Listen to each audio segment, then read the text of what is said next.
Hello, friends. In the Middle Ages, the town crier would have said, "Oyez, oyez, oyez," and people would have gathered to hear what's new, what's the news. And in the early 20th century, you would have had young boys on the street saying, "Get your news, get your paper, hot off the press," and people would have gathered to see, well, what's new? Well, I feel a little bit like that at this point as I'm talking to you today, because just recently the Chief Public Health Officer, Dr. Prudent,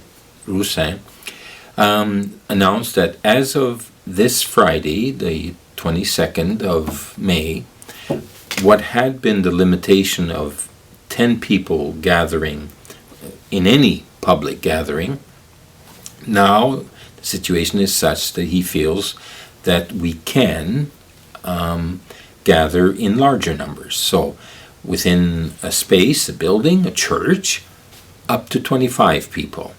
Outside a gathering, up to 50 people. Now, of course, that's all with the usual measures in place. 6 feet from one another.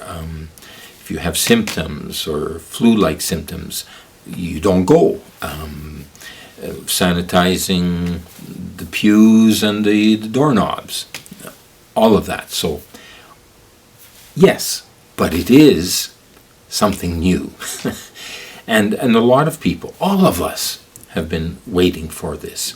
And of course, we'll have to navigate those waters. Okay, so when you are 25, how do you make sure that the risk of contagion is kept very, very low? Very, very low. And so we as a church will also then be coming out with, guidelines, directives about gathering. In fact, the bishops of Manitoba were talking together last week and talking about now it's the question of public, controlled, limited masses. Public, we can communicate time and place. Limited, the number that the government gives us at any given time. Controlled, we control that the numbers are such and all the measures are in place so that we continue expanding back to normal or a new normal, and not, as can be, restricting further because there's been an outbreak. So the church has to, of course, for the sake of the common good, our common humanity, work with the government. Absolutely. We have to be exemplary in that, actually. Now, having said that, yes, we will, June 1st, thereabouts, each diocese in Manitoba, depending on its context and situation, will come out with a new protocol, new directives for the next longer while. And so that's important to do, and we'll try to do it such that it's clear and simple, and yet calling to responsibility and to solidarity. Because in the end, it's principles that need to guide us. Principles of faith, principles of prudence and solidarity, as I said, that must guide it. So what sort of principles going forward? Well, like it's always been. The principle that we, as a church, are the body of Christ. We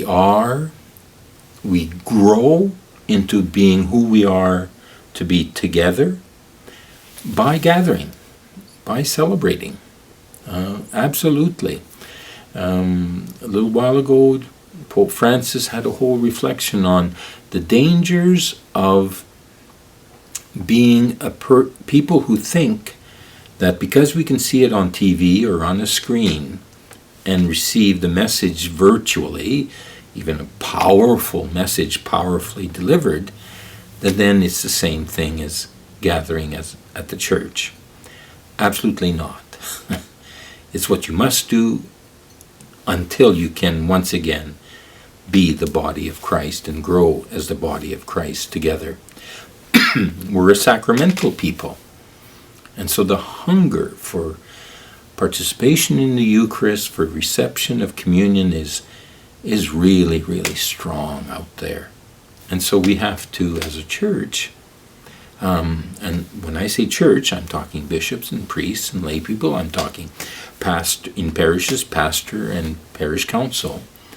How can we maximize the possibility of people being able to celebrate, live their faith as an experience of community, and in a way where we really are fed with the bread of life, with Jesus himself sacramentally, so as to be his body for one another.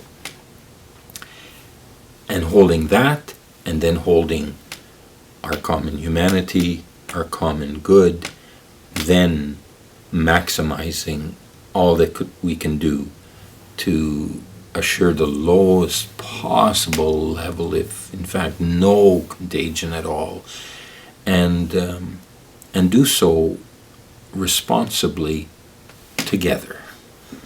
So together being the body of Christ, together gathering, and together being responsible, being for the other, all others. So I'm looking forward to sharing more news, good news with you. But this really is good news. Thank you.